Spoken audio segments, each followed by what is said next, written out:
didn't make it into the top 10, Larry.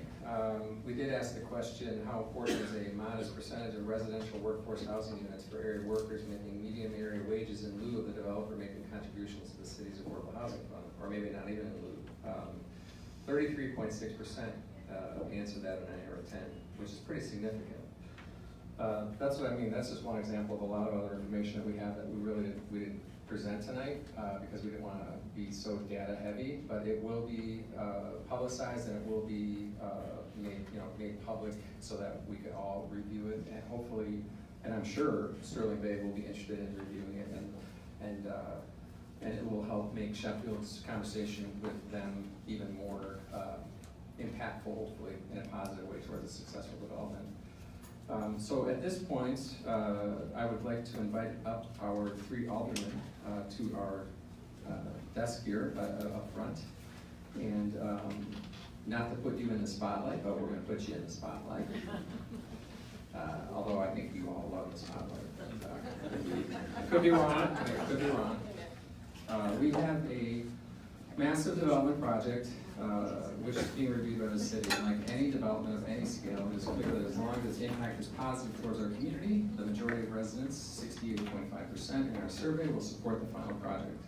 So what I thought we would do is we would go through the top 10, and I know all the topics, you just saw the summary of that list.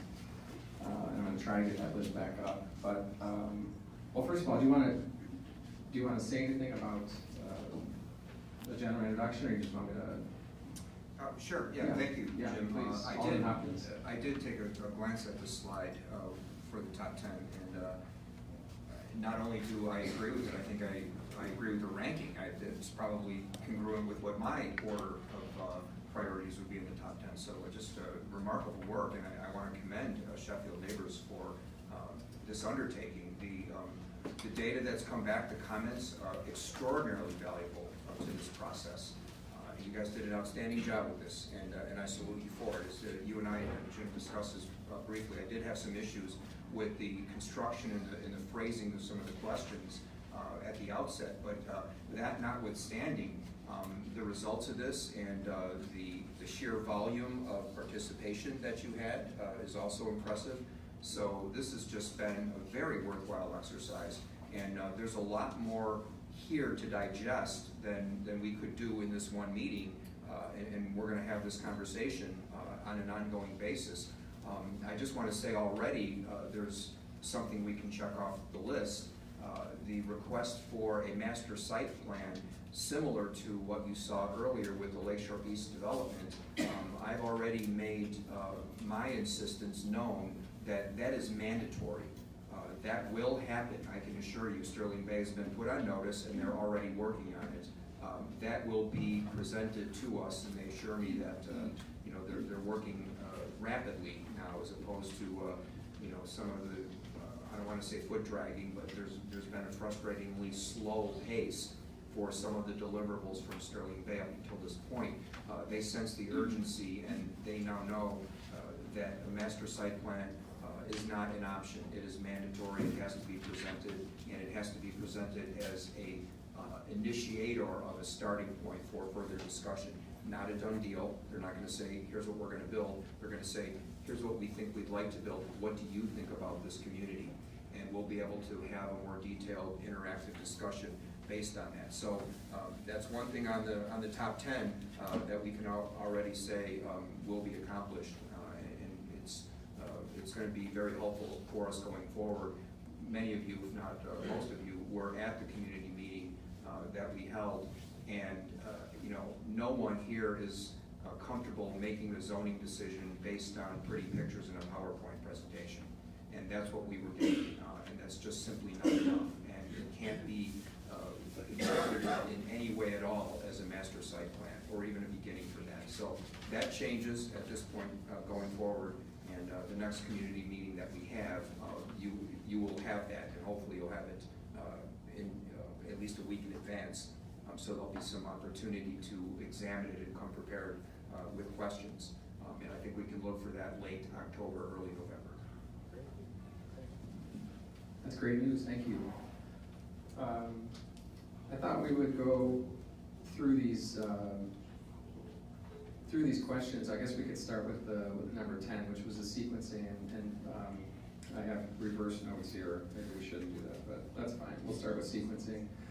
I wonder if you could comment, maybe Alderman Hopkins, initially on sequencing and the importance of that, and what we've seen so far, and what we might see going forward, and then we can get some comments from the other aldermen on that as well in terms of how that might impact your communities outside of the second ward. So if you can comment on that sequencing and as far as the development of Sterling Bay's buildings, or as far as the public infrastructure? well, everything actually. Yeah, I realize you missed it.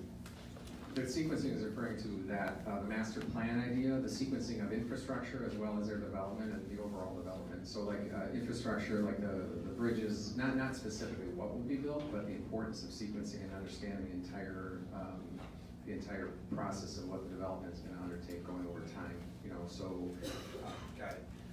Well, much like I've sensed a increasing sense of urgency on Sterling Bay's behalf when it comes to filling in some of the blanks on their proposed master site plan, I've sensed a similar shift in urgency from our Department of Planning. It's really their job to come up with the public infrastructure build out and the sequencing of how that is going to happen.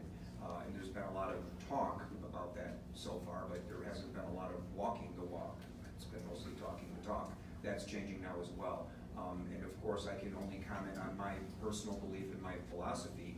The sequencing has to coincide. We can't allow Sterling Bay to start building their buildings and then we're going to maybe build the bridges, next year or the year after. It's simply not going to work. But a project of this scope and scale and magnitude, it's a very complex undertaking, and we have people with master's degrees in urban planning, and it's their job to answer those questions. So I've asked them to basically do their job and start doing their job at a more advanced pace than we've seen right now. So I mentioned that we're planning the next public hearing sometime late October, early November. In conjunction with that, I would also like to see a public hearing on the infrastructure plan and the financing proposal for how we as a government will pay for that, notwithstanding Sterling Bay's ultimate developer contributions. We'll get into that as well as we go forward. But regardless of how that looks, we as a city still have the primary responsibility for building bridges, for building roads, for building streets, sewers, schools, all of that capital infrastructure that is a necessary component for this development. These things have to happen simultaneously. They have to happen in conjunction with a project like this. How that all fits together, the experts assure me they're working on that, and we're going to start getting those answers in the next couple of months. great.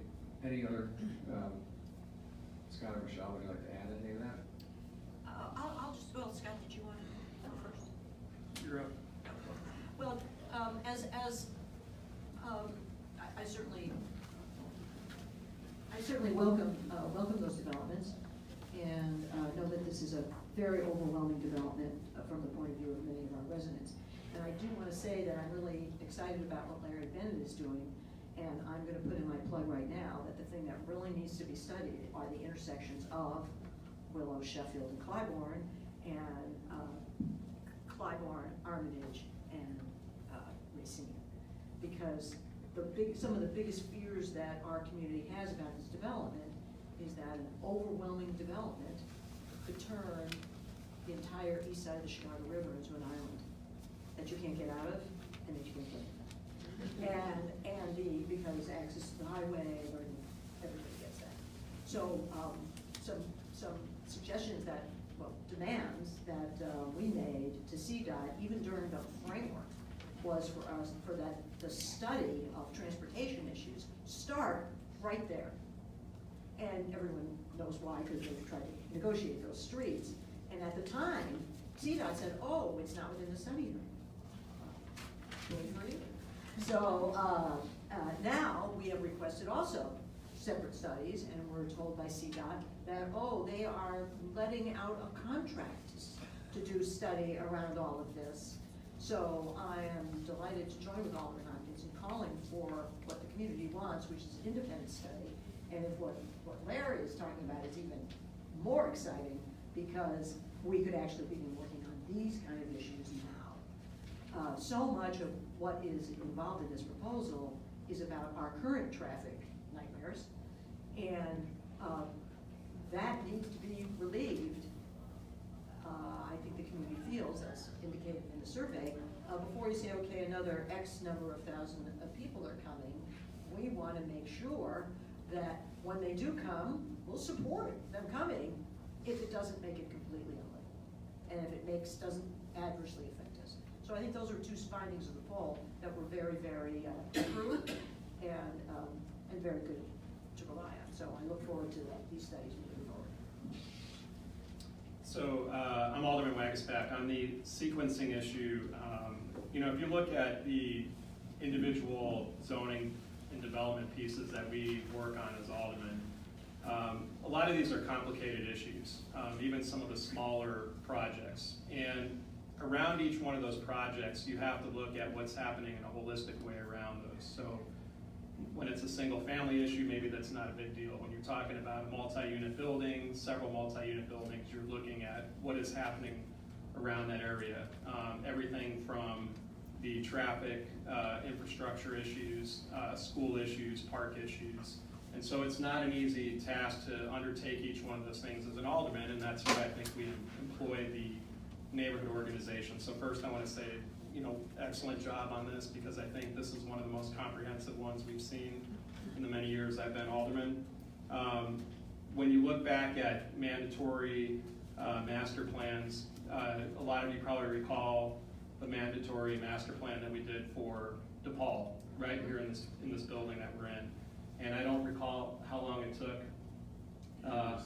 One of my former colleagues over there by Daily, it took several years, and we worked on that well into, I think with Michelle, maybe 2 years or longer, where we were just talking about one place right here on this campus, but we were talking about the impact that DePaul would have on the entire surrounding area. And it took a long time to get through that, but there were a lot of sequencing issues there. If they build one building, what happens to this road or this street, and what is the impact on the residential area? So we want to keep that in mind as we move forward, that even with the move to master plan, we don't have to rush things. We have to look at each one of the broader issues that are at stake here. One thing that hasn't been addressed in the previous plan, when we looked at the dissolution of the PMD, moving into this project, is the issue of schools. And many of our schools in this area are already overcrowded. And we're bursting at the seams trying to figure out what we do there. CPS is at a deficit for ability to think far ahead with the Department of Planning and Development. They don't think in the optimum way of what are we going to need for our children. That's one issue. We all know we've been working on the park space. That's another issue. When we look at the work that we did on Damon, Elston, Fullerton, that took us 10 years to put together the money for it. It was almost a $40 million plus project. It depends on if you include some of the cost of taking some of the properties there and running the road through it. And I just saw the proposal the other day for running a similar project right at Armitage and Elston. And it was the first time I'd seen it, but it was just a draft that I got from another developer, not from Department of Planning and Development. And what scares me about that is that there's ideas being thrown out there, see what sticks on the wall, and see how we can move cars in and out of this area. And it's not just the Lincoln Yards development, it's east and west of there as well. So all 3 wards are affected, excuse me, all of the communities are affected. And just kind of throwing the numbers out there and looking at small pieces of this instead of sequencing the whole thing is not going to work. So I think it's a good idea that Brian is pushing for this mandatory master plan. But again, don't think that just because we have that we have to start rushing through it. We have time. We can end up with a really good product at the end of things if we work through it like we did with DePaul, where it took us a couple of years, a lot of community effort, a lot of community input from the neighborhood organizations and people who weren't members of the community organizations to get what I think is a very good end product here at DePaul. Thank you, that's great. On the top, I mean, we're kind of blurring, obviously you're not going to keep these separate, but I'd like to continue this conversation because we started talking about sequencing and it kind of led into congestion and it gets into traffic, so it's great news about the master plan. I think that's fantastic news. I think it will be very fruitful from a citywide standpoint, anyone that's interested in this to see that, because it will help us envision where this thing is heading, and then we can start talking about sequencing on top of that. But I guess, what was I gonna ask?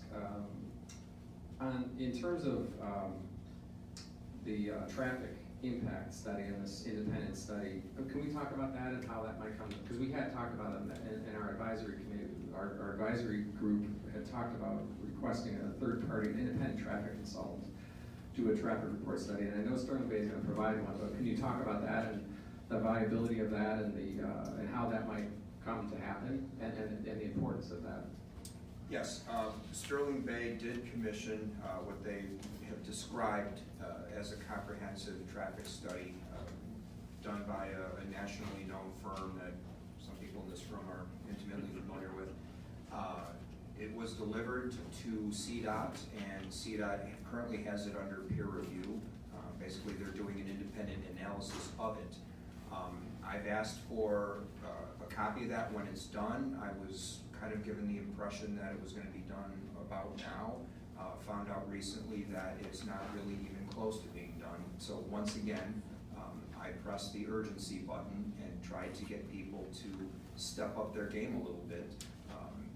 That's not the same as rushing anything, but you know, I'm asked quite a bit, how long is this process going to take? And my standard answer is it's going to take as long as it takes. I absolutely agree with Alderman Wagaspak that rushing this would be a mistake.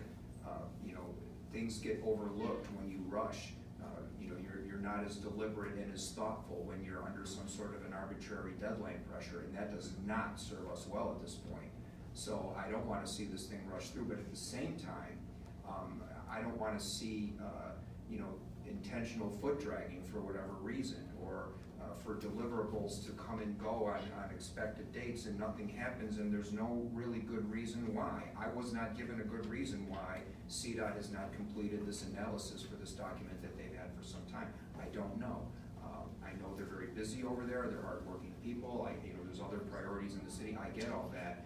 But in the meantime, we've started this community process, and certain things should be happening at a predictable pace. They are not. This is one of those things. I'm anxiously awaiting the results of this analysis of what was you know, billed as a comprehensive traffic study. I think the springboard from that could be an additional traffic study to kind of fill in the gaps from whatever this one concludes, and also to lend some credibility to a process that, generally speaking, lacks it. I've never really seen a traffic study that people took at face value and said, oh yeah, that must be true, because you know, the consultants you know, have a degree in traffic engineering. And I expect this will be similar. Whatever the results will be greeted with skepticism by people who have been down this road before. No pun intended, we all have. So I'm completely willing to consider what the next step might be after we get this document in our hands and have a chance to analyze it. And if that means bringing in you know, another agency, possibly right here at DePaul, there's some traffic experts on the faculty here at DePaul, to provide us with some support, some expertise, some guidance, you know, using the work that's already been done by KLOA as a starting point, and take it from there. You know, we all know what the traffic conditions are. We don't have to be traffic engineers to know what we experience pretty much every time we drive down Fullerton or Webster or Clybourne or whatever it is. We already know that. So the real question is, what are the attainable solutions? What are the things that we know can work? And how do we get about making it happen, you know? So that's going to be an ongoing conversation as well. I'll also add to a discussion that started here on this campus a little over 2 years ago with the proposed traffic light sequencing system that will be implemented on North Avenue. CDOT has accepted that as a demonstration project, and that's going to happen.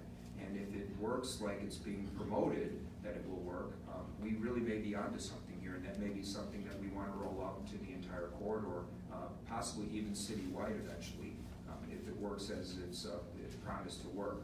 And the other thing I want to mention is Alderman Wagesback talked about the success of the Damon, Fullerton, Elston intersection, which did take 10 years. It doesn't have to take 10 years. If we're going to make some infrastructure improvements and redesign some intersections, getting back to the question about sequencing, I'd like to see that happen now. I'd like to see that happen sooner rather than later. There's no engineering reason why it has to take 10 years. And CDOT has undertaken a study of the current conditions at Ashland and Armitage and Elston, and there is some possibilities for a short-term fix that would really help that intersection. That should probably happen regardless of what happens at Lincoln Yards and regardless of when Lincoln Yards gets developed. We need to do that now. We need to find a way to do that now. And I'll also add this as a footnote.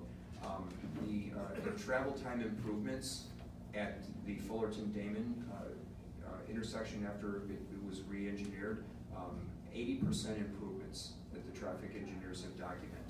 That is beyond their initial estimation of about 40%, double what the traffic engineers promised us.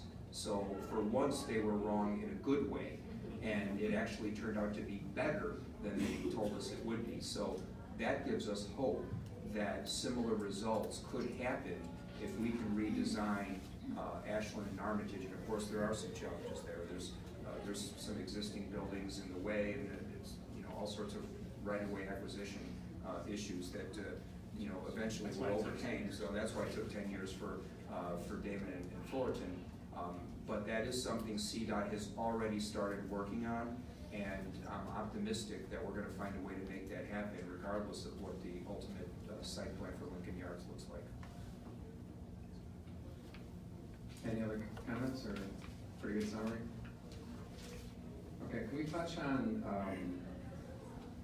infrastructure, which is kind of continuing with what we were just talking about, but I'm just wondering what kind of expectations can we have in terms of infrastructure funding, both from what the developer is going to contribute and also what the city will contribute. And I'm just wondering if you could kind of, just from kind of my ignorance of that, it kind of explain that process and what, and also timing on that. Like, will we know this year? Will we know next year? And what kind of questions should we be asking to make sure that the public, since that was an important one in terms of the infrastructure funding and taxpayer burden, that's a significant question mark that's out there. You can start off with how. Sure. Yeah. Again, I'm hopeful that we can have a community hearing on that very topic before the end of this year and start that discussion. There's still a lot of unanswered questions about what that's going to look like. You touched on some of the things that we do know, that 70% of the developer impact fee funding will stay locally, and that was something that we all fought for. The three of us had to vote on that, and the precedent had already been set. With the Neighborhood Opportunity Fund, that a significant chunk of the money, in that case 80%, was going to other neighborhoods. So we had to kind of fight back against that. And to make sure that we're able to retain some local spending authority for the money that's being generated locally for the needs that are local. So we have that as a starting point. How that all plays out, that's only one piece of the puzzle. There's other funding mechanisms that are being considered, and we really need the city planning department again to step up their game and take this from the draft stages where it currently is, and give us a proposal, give us a document that we can look at, study, analyze, and consider. Because there's really no way to build out the type of expensive capital projects that we're talking about. Multiple bridges, at least 2 new bridges over the river, pedestrian walkways, transit ways, all of that stuff. It's over $1 billion worth of public capital spending that we're talking about here. And how that gets paid for is a complicated question. I'm in the same position that everyone else is in this room is. I'm waiting to see answers from the city planning department. I think that we do know that Alderman Hopkins certainly clearly fought for this idea of having 70% of the some of the bonus fees stay local, which was a big victory for the neighborhood. And I think that that's very important. we've seen, although this isn't official, that Lincoln Yards itself, when they were pitching to Amazon, said that there was $1 billion worth of TIF money. Because the area in which these projects are located in TIFs. Now, we have to have clearly, I support having a community conversation on how we feel about that, about TIF money being used, and it's a controversial topic in our city. In any development that we do, there's always a push and pull between what the city pays for and what essentially the neighbors pay for through their own tax dollars and through what the developer pays for. We know that this is, Sterling Bay itself has said that this is a $5 to $10 billion development. That's a big spread, but I suppose that depends on how many acres. And that kind of development itself, as the Chicago Tribune said, is kind of a jackpot for the developers. And they should have to pay for some of the infrastructure that, for a significant part of the infrastructure that they themselves are creating a need for. And among those needs are, of course, the roads and bridges and also public park space, which we'll talk about in a minute. Public park space is a key part of any massive development, and this is something that is very high on the community's list as well, I know. I'm interested to know what the community thought about the actual park space that was shown in the Sterling Bay plan, and see where that goes. We're very excited about the commitment that all of us have to having this development transition from a dirty industrial use to ones with a clean environment. And I'm excited under Aldermen's leadership to see what happens with regard to those values as we go forward. That when General Iron leaves, then what will replace it? And we are very excited to learn what we can ask for next when it comes to replacing smoke with green space and accessibility of the river. But public funds are incredibly important, and we must have transparency on what is spent on public funds. And we also are very experienced in all of our communities at asking developers to pay their fair share. There isn't a development that takes place in our community, whether it's a house, a 3-flat. I've seen 3-flat plans in which we demand open space on a 3-flat, and we get it, to demanding of a larger development, to have public open space. And this is the biggest development that there is, and that trade for infrastructure needs to include that. And I know that that's of high importance to our community as well. Okay, and to be specific, 94.2% of our respondents, I think that's the stat, felt that open space was an important topic. It was our number 3. And let's continue, because that's one of the last topics. I mean, we can talk about proper cleanup. I think it's probably, it's safe to assume it's being properly cleaned up in terms of the brownfield, the EPA and all that. Density bonuses, it's too early to discuss, but certainly we'll keep it on our radar. Land use they're working on, I guess we could talk about that. It didn't make the top 10, but there was a very strong opinion about the stadium as not being part of this development. While it didn't make the top 10, it certainly made the top 20 or 15. I don't know exactly, but the community is very much, in its current form, very much against that, and I think that goes back to congestion and traffic concerns, and that was flushed out in the essays. And I won't go down that list, but let's continue with the top 10 here.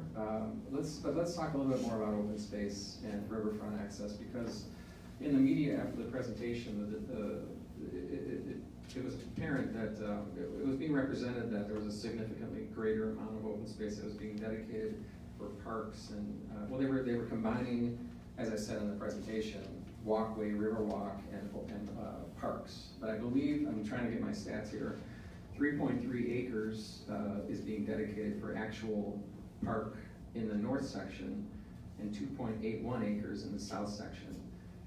And I don't know when I did this research, but I'm pretty sure Holstein is around 3 acres and Treves is a little under 2 acres. So they're basically saying a Holstein in the north and a Treves in the south. And the respondents were not happy with that. So I'm wondering if we can talk about that and get each of your impressions, starting with you, Alderman Hopkins, and then kind of open up that conversation. And then I think we're gonna end it there. I think I'll go over my notes, but then, and then we'll have time for some questions if people wanna ask questions, but please, go ahead.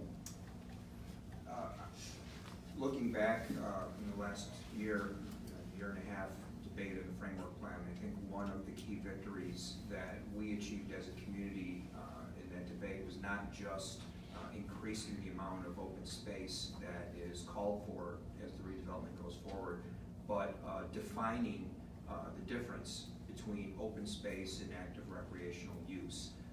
That was in anticipation of this day, when we would get into a situation where, you know, to use Alderman Smith's phrasing, the linear benches along a river, you know, is not really a park, you know, and it shouldn't be called a park. We all kind of know what we think of when you think of a park, and that isn't it. Just because there's greenery there in a planter box or something, or a fountain, you know, that doesn't get you off the hook. So we define that, and we put that in the framework plan. And now we get to insist on active recreational space commensurate with the development of this size at a minimum amount that's satisfactory to the community. And I would agree that what's being proposed so far is below the minimum amount, that they're not even at the baseline, right? So let the negotiations begin. We're gonna move that number up. I mean, there's just no question about it. And we've stood together. The three of us are on the same page. The community is on the same page. We need more recreational space. We need more active programming, whether that's soccer fields or baseball fields or polo fields or lacrosse fields, whatever it is. It's active recreational use for our families, for our kids. We need more of it. What's being offered is not enough, and we're going to continue pushing for that. And I think we're going to get to the point where we're satisfied with what's being offered. Clearly, we're not there yet, but the unification among the advocates in particular has been very impressive, and it helps me, puts me in the position of having the strength of the neighborhood behind me when we tell Sterling Bay, try again.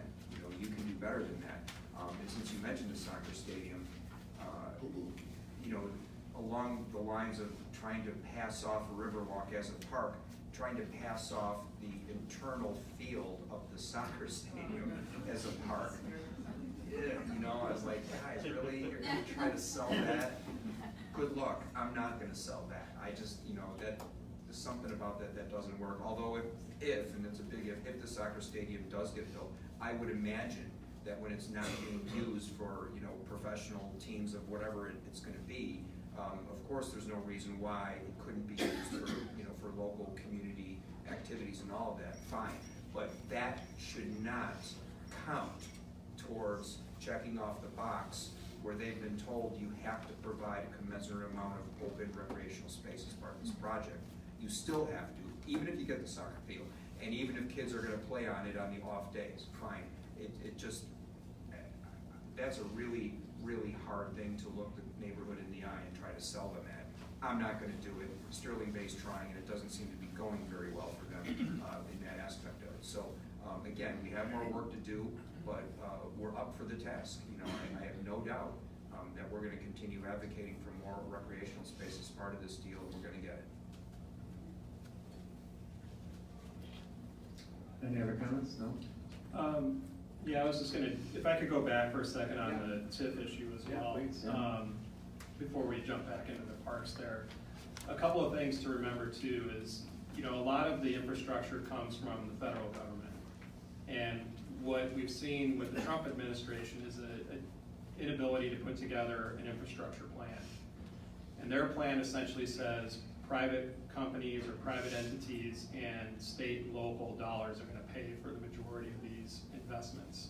So you have to look at how much we have in the TIFs. The TIFs actually through North Branch Works have worked on the industrial capacity for many, many years. And a lot of those funds were put into rebuilding the roads, rebuilding the sewers, even around the areas where Sterling Bay is now owning the property. So we have to look at how much is in there and how much we can leverage from the federal government, which at this time does not have a plan and probably won't for the next year and a half or so. So we have to be careful about the funding portion of this as well, and what we're really going to get from the federal government. And we're competing not just with other municipalities around here, but we're competing with the other transportation systems, with Metra, with this idea that now we're going to have Elon Musk doing a train out to O'Hare, and they're looking for federal funds as well. So we're looking at stiff competition for federal funds on a lot of different projects, not only in this immediate area, but throughout the Midwest. So you have to think about how we're going to fund that. I think the other issue on open space, I mean, I'm glad to hear that there's pushback on this stadium issue in terms of utilizing that as open space and the mandatory setback of 30 feet along the river. That just should be taken off the table immediately. It shouldn't even be a discussion. And I'm glad to hear that's happening. But I think that the effort that we're making on the open space, that this is publicly owned open space, not privately owned, because there's a big difference between privately owned open space and their ability to push people off of that space or determine how it's utilized far into the future versus publicly owned and publicly maintained open space. And that's got to be a critical component of any of the acreage that's put into this area. Yes, thank you, and I want to, first of all, again, very much thank the incredibly professional and thorough job that Jim Gramont and Sheffield Neighbors have really brought to this effort.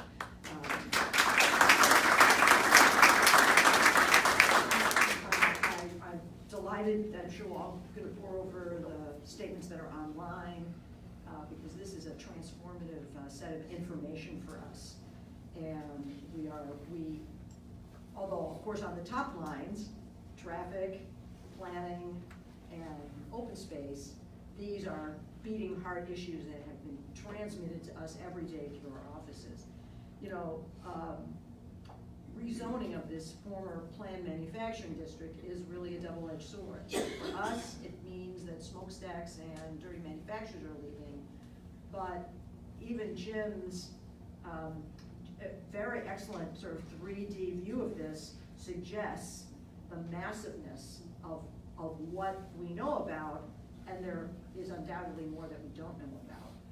The pieces are falling in the neighborhood, and pretty quickly, and one of the big pieces that we really didn't talk about today, because it is not part of this proposal, is of course General Iron.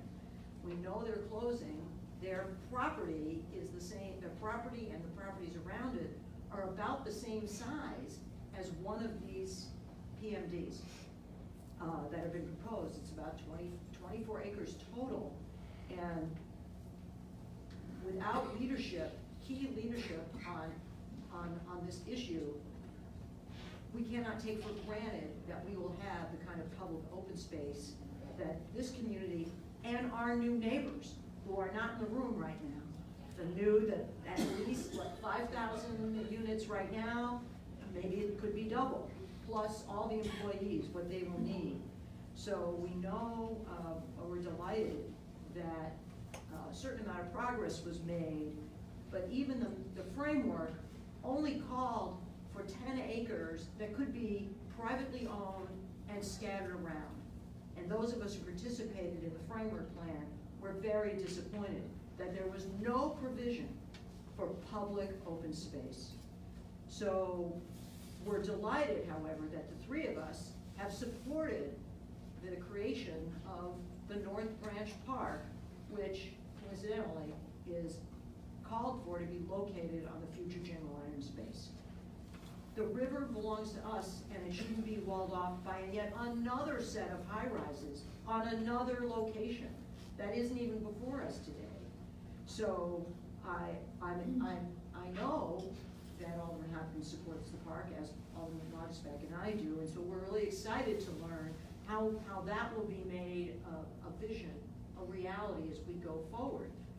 As aldermen, we are often used to trading something that somebody really wants for something that we really think the community wants. That's how development works, And that is a very, very key statement here. Moreover, for the people who took this survey, who all live walking distance, we will need relief, even in the best of circumstances. We will need relief from the massive development that this will be, because we know that if we get relief, we will support it. That's exactly what the development said. So I intend to continue to work with my colleagues, Brian and Scott, to try to ensure that General Iron isn't sold off piecemeal that would further strain our community with overbuilding. So I certainly thank Sheffield neighbors for their leadership on this issue and really encourage everyone to continue to stay involved. I think I saw some volunteers from a group here called Friends of North Branch Park. Friends of North Branch Park. I think they're a new group that's formed. I'm sure they'd be happy to talk to you. And I continue to look forward to seeing what it will take to fully realize the vision of a fully integrated new development, a new neighborhood, along with the public space and proper transportation infrastructure that our community needs. Very good, yeah, I'm gonna open up, you were the first, we'll do a few questions. I was trying to finish by 7:30, but if we can maybe a handful of questions. The density of the high-rises was not mentioned tonight, I don't think. And so I think the stories, the high stories that they're proposing is too high. What's the feedback on that? I have statistics on it, I don't have it in my head, but I know it was, in terms of the essay questions, it's one of the top 3 or 4 absolute not happy about it. But it's good you put that question in the form of density, because, and it was touched on earlier, Sterling Bay is going for the max with what they proposed, and then we negotiate, right? That's kind of how I perceive it anyway. So they went with the max of what would be allowed there, which was a 70 to 80 story tower. But we don't know what that well, we kind of know, but we really don't know how the density has been, has been laid out. That's what we're waiting for. That's why we really want to see the master plan, just to sort of get their vision of how that. So you're all gonna negotiate for the towers to be shorter, right? Well, once we see their entire development plans, then we can start negotiating on that. But I think it's pretty clear that it's very evident within the community that you're not alone. Yeah. I don't know what the percentage is, but the great majority are saying we don't need towers like that. John, what do you think?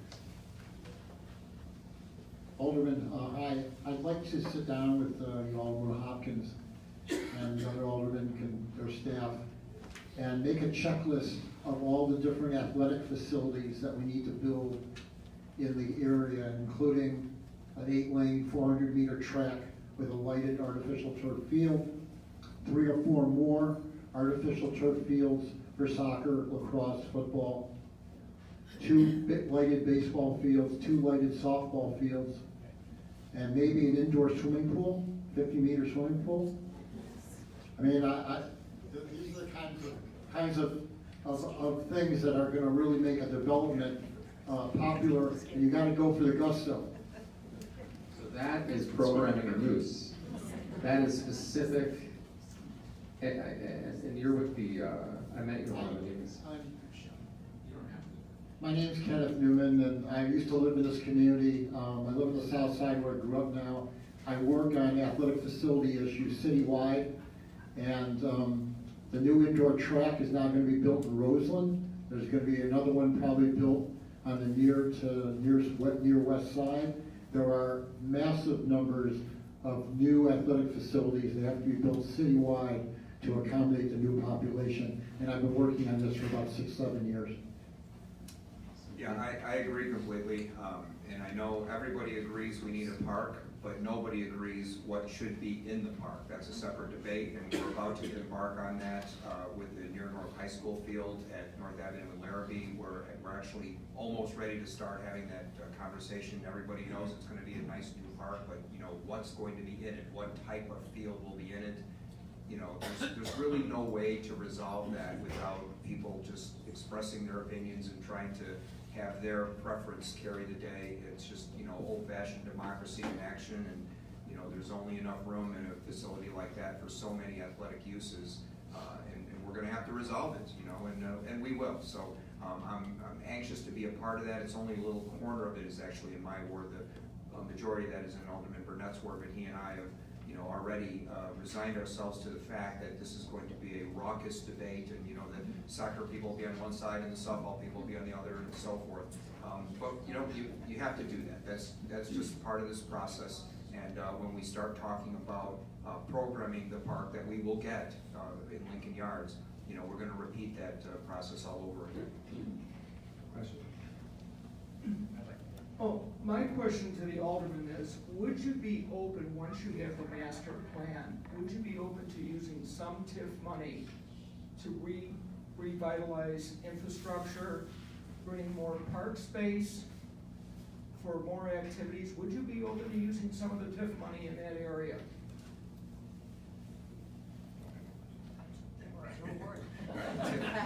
It's my word, I gotta go first on the TIF. Yes, I would, actually.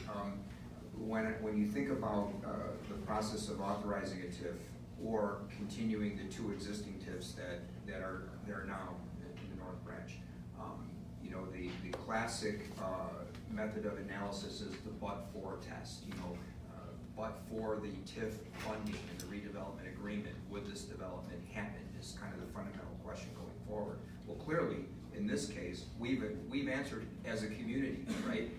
This development will not happen unless there's public open space, park space, and transit and transportation improvements. That's the but-for test that we're going to look at when the TIF is eventually proposed and how the money gets spent. The need for the public infrastructure build-out, whether it's a bridge, a park, a road, a sewer, a school, whatever it is, the need so obviously already exceeds the available resources, at least in the traditional way that the resources are mustered. There's absolutely no question that none of the TIF proceeds can be spent on direct development subsidies. That is absolutely out of the question. I haven't heard anyone propose it, by the way, but if anyone did, I think it would get shot down with prejudice immediately. So whatever money is used, or whatever money is raised by the public financing component, is going to be spent in one of two buckets: transportation and transit, parks, open space, and recreation. That's it.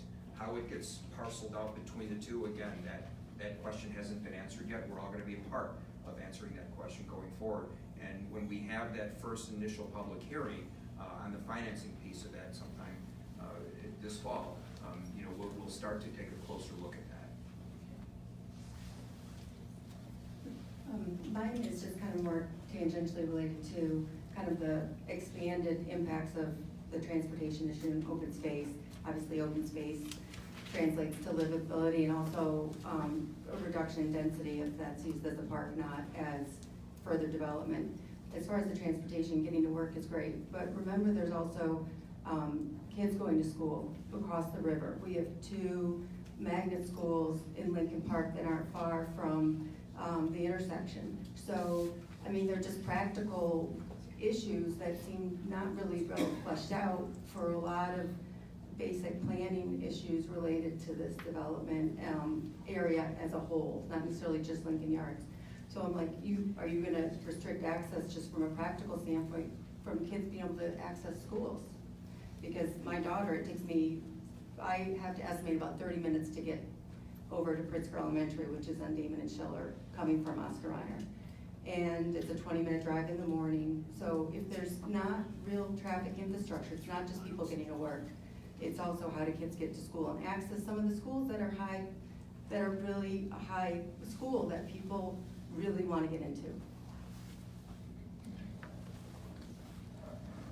I'm sorry, the question is related to existing conditions and Well, the traffic question, congestion no, now? it was more of a comment about how is all the, is there gonna be a master traffic infrastructure plan to address like just basic livability issues? It's not just people getting to work, which is a major issue, but how do people access schools if they're going across the river from Bucktown to St. Joseph Ads, if they're coming to Oscar Mayer, or we have 2 major magnet schools in Lincoln Park that one is on Willow and Burling. So it's really not very far from this whole area, but how are they gonna access Newberry, how are they gonna access LaSalle? I mean, it just is it's a practical standpoint that parents have to deal with if you're gonna add 20 minutes, 30 minutes in the morning for a child to get to school. Yes, and we recently started the discussion with CPS about the possibility of new schools being included in this development, and that transportation came up as a result of that discussion. You know, when we talk about alternative transit modalities, and that's going to be a big piece of this consultant study, you know, when it's finally revealed, they're going to talk about all sorts of transit alternatives. You know, the transit way on the old Cherry Street Bridge, you know, ride sharing, shuttle buses, a new metro station, the 606 trail, people biking to work, people taking scooters to work, everything but driving in your private vehicle. But CPS was the first to say, nobody drives their kids to school in anything but a car. And we don't expect that to change as a result of Lincoln Yards. So while we're talking about all these new and exciting, you know, traffic and transit modality changes that we probably will see in our lifetime, I'm sure there will be, you know, driverless cars, whatever. But the one thing that is constant, and we expect to remain constant in the near term, is people drive their kids to school in their cars, and they pick their kids up from school in their cars. So that has been impressed upon Sterling Bay, and they're looking at answering that question. And we're going to start having the conversation about, do we need a new school, and if so, where? And I've expressed my preference to answer the question early on, that the existing schools will not be part of that conversation. Nobody's going to accept that as an answer. Don't worry, we're going to bring 300 new kids, and that they'll just find their way into the existing school system without regard to any changes that need to be made. That's not an acceptable answer, and I don't expect that they're going to try to pass that off as an answer. Can I ask just a quick question? As far as the stadium, is that a done deal, or is it still something being negotiated? It's being presented even in the newspaper that it will happen. Right. The question Let me for those take that- that. I was just gonna say, the question was, is the 20,000 seat stadium a done deal? Nothing we've talked about today is a done deal, including the stadium. I believe that. Other people don't, and you know, I understand why. I read the newspaper too. But I believe in aldermanic prerogative. We've seen it at play here. My colleagues will agree with me. They've been with me on several key decisions that we've already made up until this point. If we as a community need to stop any element of this proposal because it's unacceptable, because the questions haven't been answered, because it's not something that we feel is in the best interest of our neighborhood or our city, I believe we can stop it, and I believe we will stop it if it comes to that, and that goes for any element of this, the stadium, the 70-foot tower, the entertainment district, anything. You know, we're here to answer the question, what is in the best interest of this neighborhood and what is in the best interest of the city? And that's what we do as aldermen. That's what you elect us to do. We work for you. So none of this is a done deal, and I'm not here to sell Sterling Bay's development proposal to you. That's their job. It's my job to make sure your voices are heard so that they incorporate that into something that they think can generate sufficient community support. We are not there yet. We're not even close to there. And I will say this in response to some of the comments on the stadium.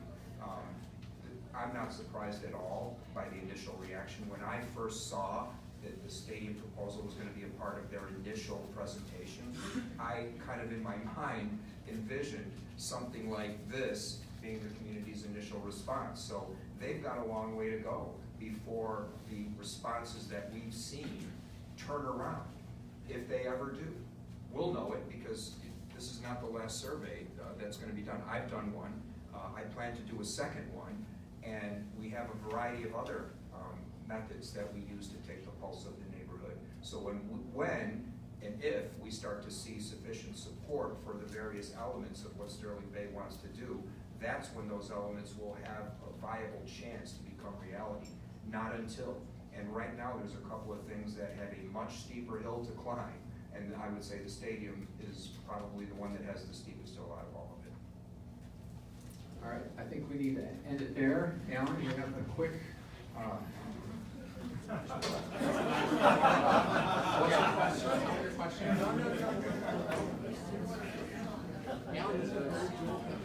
Just real quickly, if you're concerned about congestion, didn't get a handout, I'll be here to take one.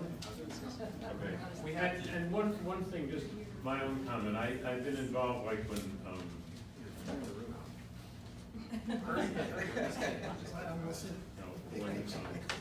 IT was planning to come in, we had a traffic consultant who underestimated traffic, showed us nice, pretty pictures on computers. So I really don't trust these guys. So I hope that you take a flyer. Also, just one last thing is that we have an election for mayor, and the mayor's announced he's not running. So I think it's important to you, I don't have any candidate, but whoever you talk to bring up our issues about Lincoln Yards. Because I will tell you, and I say this to everybody, if you're the mayor of the city of Chicago and someone comes to you and say they want to spend $10 billion to put in a project, you're going to say whatever you want. And it's important to let people know your concerns of all the candidates that are running about our concerns about Lincoln Yards. Thank you, Jim. Thank you. Okay, so Alan has organized Friends of Transportation-related foot project. It's so disgusting. And Judy here is available as well. She's representative, and I think there's a couple others of the Friends of the North Branch Park, which is the future. Get this sheet, please get one. Yeah, so you can look up her afterward. Thank you, all three aldermen, for coming. We'll have all this information in the next day or two online for full distribution, so look for it on our website or online. So much.